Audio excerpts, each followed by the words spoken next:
శ్రీగణేశాయ నమః. శ్రీగురుభ్యో నమః. శ్రీపాద శ్రీవల్లభ నృసింహ సరస్వతి దత్తాత్రేయాయ నమః.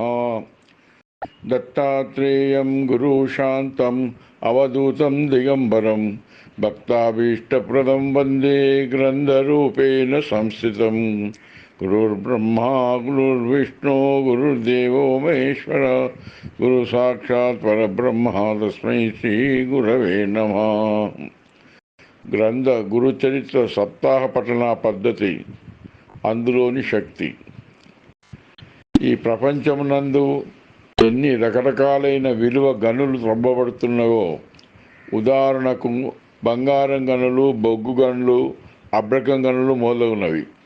ఇవి దేశాల ఆర్థిక పరిస్థితిని పటిష్టం చేయగలవు. ఇట్లా సంవత్సరాల కొలది త్రవ్వుతూ పోతుంటే నిల్వలు తగ్గిపోతుంటాయి. కానీ ఎంతకాలమైనా, ఎన్ని వందల సంవత్సరాలైనా తరగక మనిషి పరిస్థితిని పటిష్టంగా చేసే అమూల్యమైన గని, సనాతన ఆధ్యాత్మిక అద్భుతమైన గ్రంథగని ఏమిటి అంటే ఇది గురుచరిత్ర గ్రంథం అని చెప్పవచ్చు. ఎంత శక్తితో పఠనం చేసి దాన్ని త్రవ్వి పాటించినప్పటికీ నానాటికి పెరిగే సంపద చేపట్టిన వారికి లభించేటువంటి గని అది. భాగవత సప్తాహ పద్ధతి గ్రంథం తర్వాత దాని వరుసలో నిలిచేది, అంతటి శక్తివంతమైనది, సంస్కృతం కానటువంటి గ్రంథాలలో మొదటి స్థానంలో వందల సంవత్సరాల నుంచి అగ్రగామిగా నిలిచిన ఈ అపూర్వ గ్రంథం.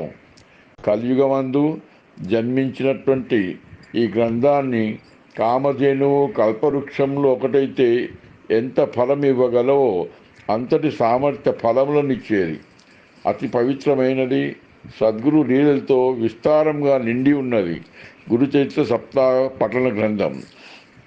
ఆది గురువు దత్తాత్రేయుడే దీనికి ఉపాసనా దైవం. గురుపదేశం పొంది గ్రంథ పఠన దత్త ఉపాసన ప్రవేశించిన వారికి ఉన్నత స్థానంలో నిలబెట్టి పవిత్ర సప్తాహ పఠన గ్రంథం ఇది. ప్రతిరోజు ఈ గ్రంథంను రోజుకొక అధ్యాయం చదువుకోవచ్చు. కనీసం రోజుకొక పేజీ అయినా చదివి ప్రపంచ కార్యములను ప్రారంభించుకోవచ్చు. సప్తాహముల కొరకే ఈ గ్రంథము అనేటువంటి అపోహలో ఉండకూడదు. తీవ్రమైన పరిస్థితులు కానీ, జటిల సమస్యలను కానీ ఎదురై పరిష్కారం కొరకై మనం సతమవుతున్న సమయం లోపల గురుచరిత్ర గ్రంథంను సప్తాహ పద్ధతిలో సంకల్పం చేస్తూ పఠించితే దానికి పరిష్కారము స్వప్నం నందనాన్ని తెలుపగలడు ఆ భగవంతుడు, లేక ఎవరినైనా సమకూర్చగలడు.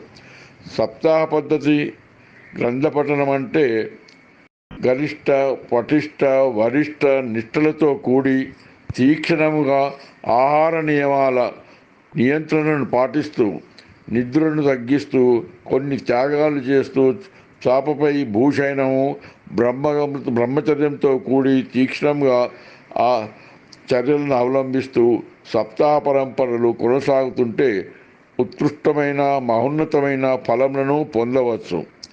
మనకు అనుకూలించే రోజున శుభముహూర్తం చూసి ఆరంభం చేయాలి.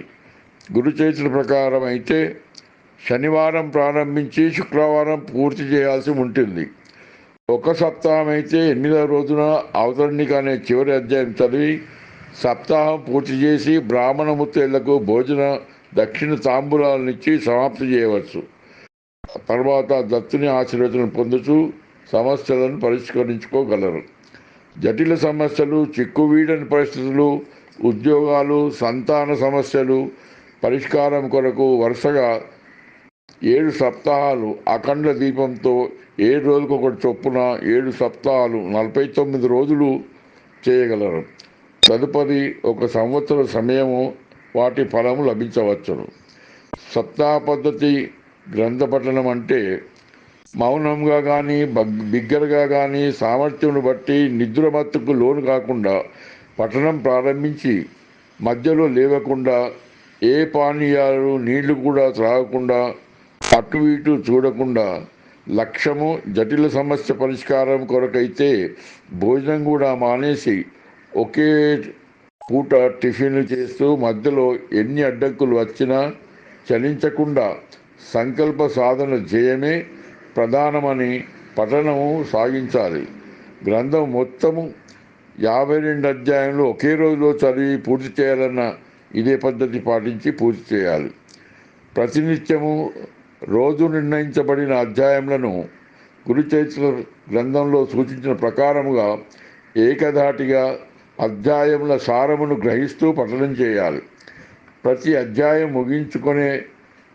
ముగించుకునే రీతిలో ఉద్ధరణితో చివరికి నీళ్లు తీసుకొని దత్తుని పాదాలకు తాకించి అందులో కొద్దిగా విభూతి కలిపి తాంబాణంలో దత్తార్పణం అంటూ వదలాలి. మనము మన ధ్యేయాన్ని సాధించాలన్న కసితో ఎన్ని అవరోధాలు ఏకమై ముసిరిన నియమాలు, నిష్టలు, ఆచార పద్ధతులను తెలుసుకొని వాటిని కఠినంగా నిరంకుశంగా అవలంబించినప్పుడే జటిల సమస్యల పరిష్కార ఫలము అందులోనే దాగి ఉందని తెలుసుకుంటూ పఠనం సాగిస్తూ ఉండాలి.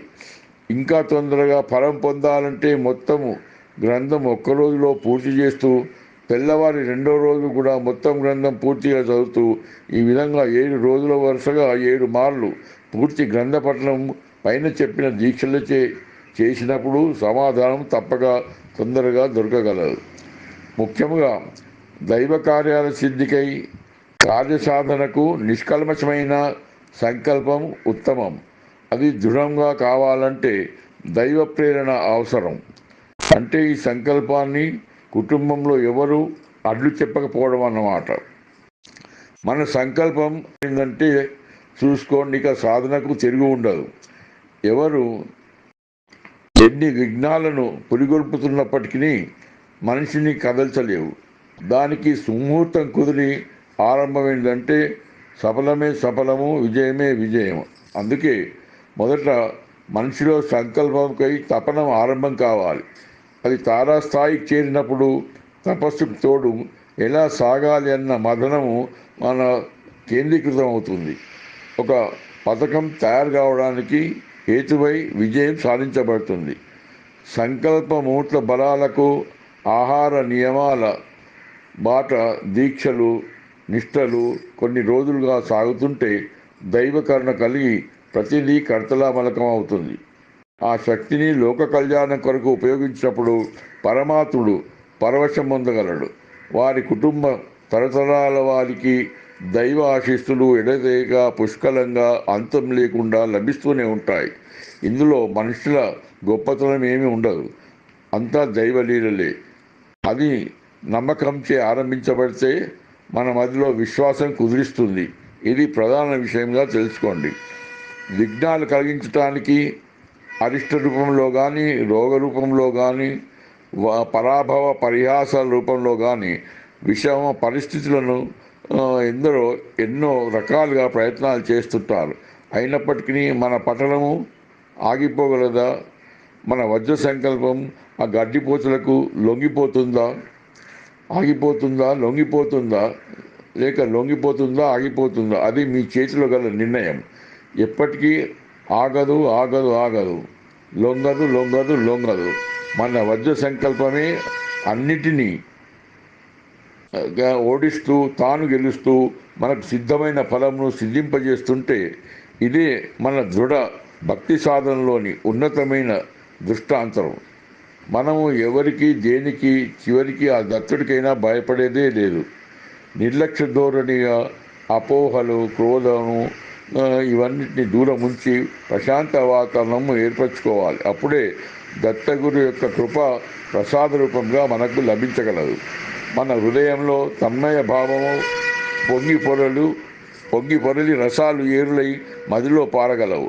సాధన బాలంచే భక్తి భావాలతో శుచిగా ఉండి అతనికి పాటుపడుతుంటే దేవుడైనా దిగివచ్చి మన ముందు ఎదురుగా నిలబడగలడు.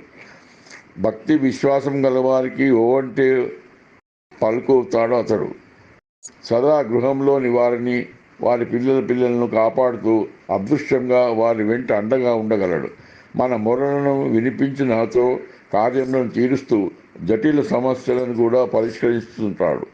రోగరహిత ఆరోగ్య ప్రధానంగా కాపాడుతుంటాడు. ఇది అనుభవ సాక్ష్యం. కరోనా వంటి అతి భయంకరమైనటువంటి వ్యాధులను కూడా భస్మం చేసి ఎందరికో రక్షగా అతని కృప వలన ఎంతటితో సాధనా క్రమంలో పొందినారు. దానిని మనము ఇప్పటికీ కూడా సాధిస్తున్నాము, సాధిస్తాము. రోగరహిత ఆరోగ్య ప్రధానంగా కాపాడుతుండేటువంటి వాడు. అందుకే పనికి ఆలోచించండి. దేవుడి పైన నీవు వచ్చే మధుర ఫలంలను